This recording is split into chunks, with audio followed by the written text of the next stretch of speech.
In 2012, Savita Halapanava, a dentist in Ireland, died because she was denied an abortion that she needed.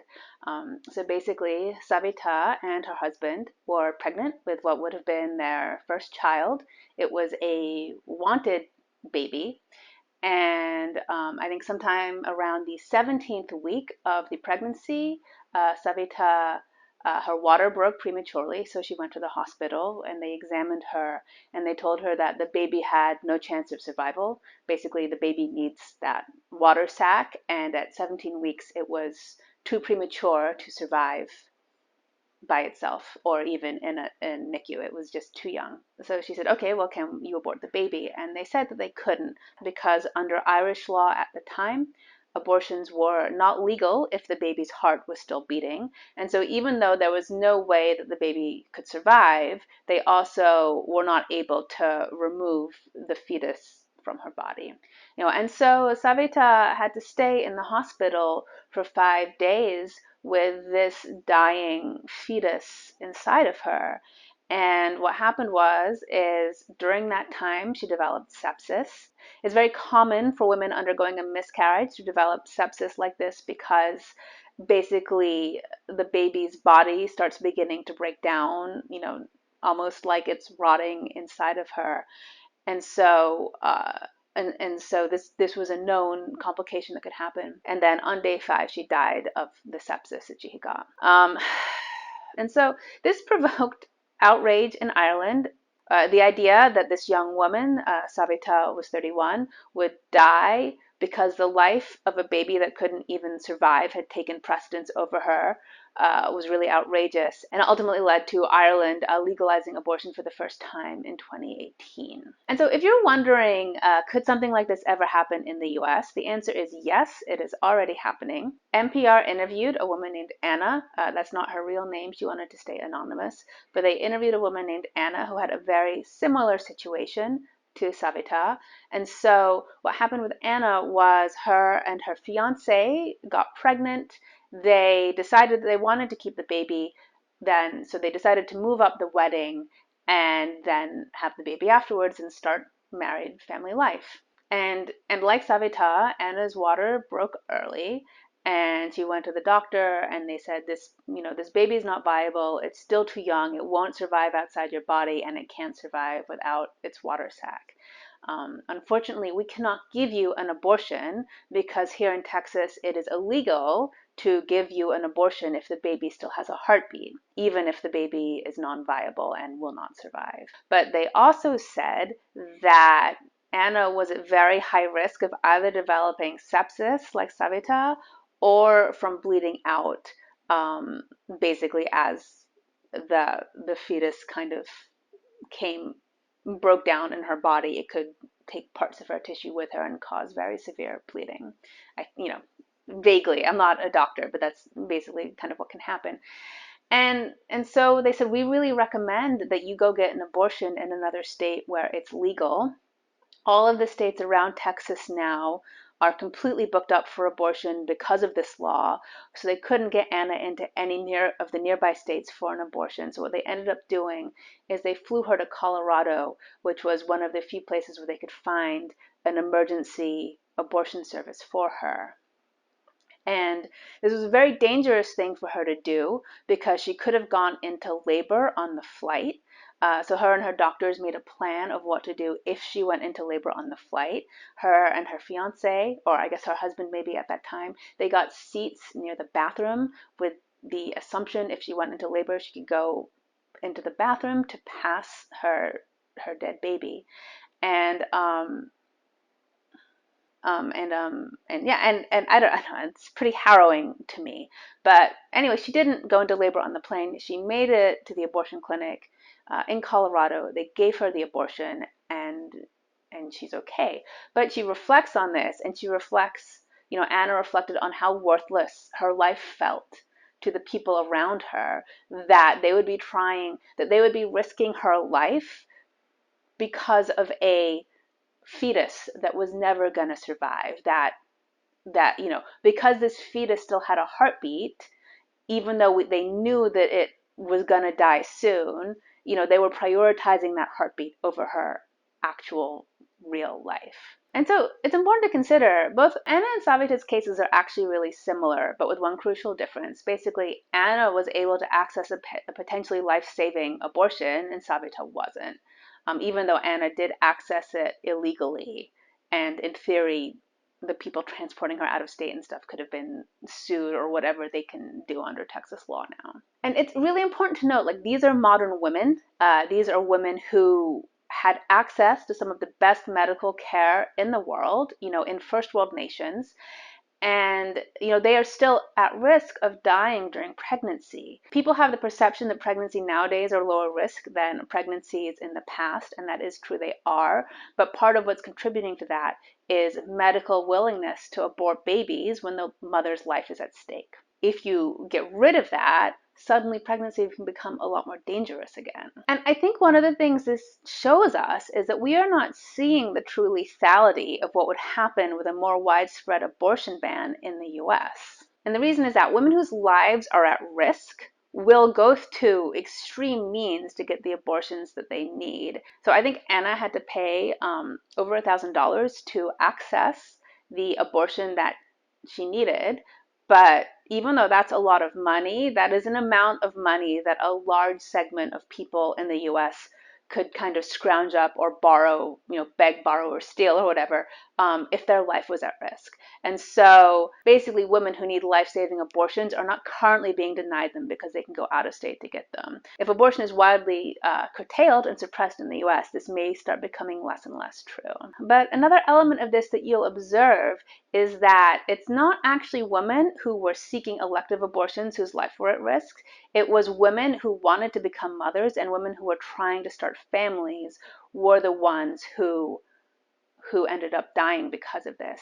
And I think that this is one of the really big impacts of the abortion ban that we're likely to see that people are not really very aware of right now.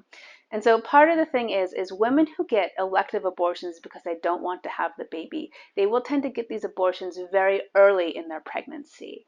Whereas women who want to have the baby, they need to get an abortion, they need to get a sort of life-saving abortion later on. And then on top of that, nowadays, it's actually very hard to regulate early stage abortions because of the existence of the abortion pill. Women don't need to go into a clinic. They don't need, to have anything physically put inside them. They can just take a pill at home. That would not have been an option for, Savita or Anna, because at the stage they were at, they did need help to remove sort of the dying or dead fetus from their body. But for women getting elective abortions, they actually have many options of how to obtain these pills. So one example is there's an organization called Aid Access at aidaccess.org. And what this is a group of European doctors who are willing to send abortion pills to women in the US. Now, it's important to note the US government can't regulate these doctors because they're European. And what they're doing is not against European law. Basically, if you're a woman in Texas and you need an abortion early on, you could just go on, have a teleconference with one of these doctors, and then you'd get your pill in the mail. And, what's the government going to do? Are they just going to start literally opening everyone's mail because 0.01% of it might have an abortion pill in it? That is not practical, and it would be a massive violation of privacy across the board.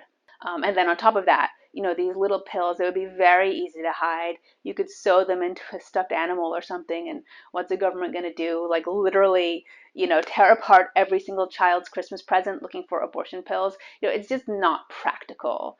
And, and you may be thinking, well, maybe the government could track how the women go to these sites or, and see people visiting these sites as well.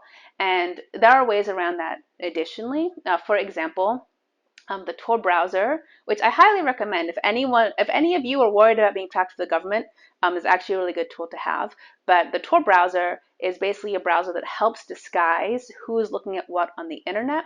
It's very easy to use. You just go to the Tor website, you download the browser. After you've downloaded the browser, you can click Connect to Tor, and your experience of the web is to some degree worse because of this, but you will effectively you are routed through the Tor network, and your information is very hard for third parties to spy on. There's an additional type of browser for your iPhone called the Onion browser, which is very similar. And so, there exists technology that can hide what type of websites and stuff that you're looking at. Regardless of what you think about abortion, this technology is really important for people for other reasons. It's really important for people, maybe in Russia or China or wherever that need to get around government oversight. And so I just functionally, given the current state of technology, both on the web and reproductive technology, it's just not practical to regulate first trimester abortions. And so, really the only people who are going to suffer are women who for some reason need later stage abortions or need medical abortions. Basically, women who are intending to have children are the ones who are going to end up paying the price for these abortion bans. And I think a lot of the people making these sort of decisions, I think they don't have a solid understanding of what the modern technological situation is in reproductive health and online. A lot of them are older. Very cynically, many of the opponents of abortion, many pro-life people, are past the age when they themselves can physically have children, whereas people who are younger, who can still get pregnant or impregnate someone, they tend to be much more in favor of being pro-choice. Really, people are trying to get rid of elective abortions. Abortions to save the life of the mother have overwhelming support in the US. The vast majority of people, even people who don't believe in the abortion and rape and incest, people tend to believe in abortion to save the mother's lives, which, I mean, it makes sense, right? And those are the people who are going to get hit the hardest, and people who want elective abortions are going to be able to get the abortion pill, I think, really no matter what. And even though ideologically, I guess I am pro-choice, I do support Roe v. Wade. I would love to see the end of abortion in America. I don't like abortions. I don't like that women have to go through this. And what's really frustrating to me is that the means I see people taking around me are I do not believe that they're going to reduce the number of abortions in the US. I do believe they're going to make abortion riskier. I do think they're going to penalize women who are trying to become moms, but I don't think they're actually going to have the intended effect of making fewer abortions. But there is one thing that actually does reduce the number of abortions, and this has been scientifically examined, and that is free birth control. If you give out free birth control, the number of abortions plummets by 75%.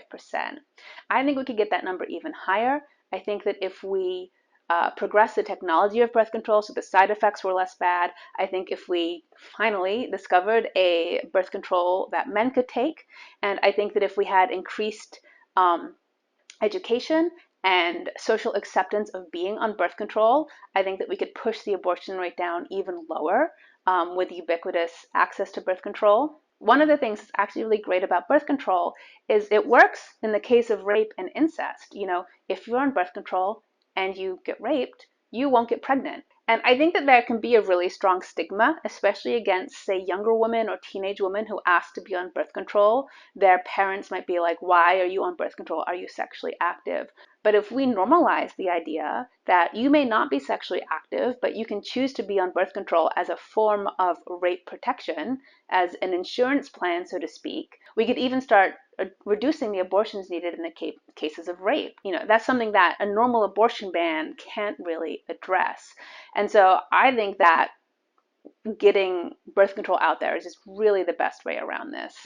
Some people might balk at the idea of the government spending money on birth control, but actually giving out ubiquitous birth control is cheaper than the expected number of children who are going to need welfare. Basically, a lot of women who won't be able to access these abortions, they're not going to be high-income women. They're going to be women who maybe can't be affording birth control as it currently is, and that's why they're getting pregnant. And they're also at a higher risk of going on welfare if they do have a kid. And so basically, if you make birth control free for everyone, you end up saving money. You basically have to pay less money for social services to support lower income children who were not planned and whose parents don't have the economic resources to get through without assistance. And so I really I really just think that across the board, increasing access and basically ubiquitous free birth control, I think A, it's more humane than an abortion ban. B, it's cheaper. C, and it's more effective. Just culturally, it just really seems to be something that people get hung up on, which I think is unfortunate. I think that perhaps if we had a form of male birth control out there as well, and men, not just women, would have access to that birth control via the government, maybe that would change the tide on it. I don't know. But I really wish more people were pushing this idea just because I think it's better overall. Anyway, I hope I've given you some things to think about. There's a really good chance that we're going to have to make some mature, intelligent decisions around abortion in the near future because of the Supreme Court overturning Roe v. Wade. I would just really encourage people on sort of both ends of the spectrum to think about this pragmatically and to not get caught up in the rhetoric of either side. For people who are pro-life, I would really love for you to consider some of my arguments around ubiquitous birth control and if that might solve some of your needs. And then, on the other side, for people who are pro-choice, I would like to point out that the vast majority of elective abortions happen in the first trimester. And so if you're looking at states that limit abortions to the first trimester but have really strong protections for health of the mother, this actually is a very similar situation to the one we're in now. If you're in a situation where you don't really think, you think an abortion ban is kind of coming, I would I would really push for, trying to get really strong health of the mother provisions out there because most Americans do support that and it's going to save a lot of lives. Anyway, that's all I got, and I hope you have a good day, and I'll see you next time. Bye.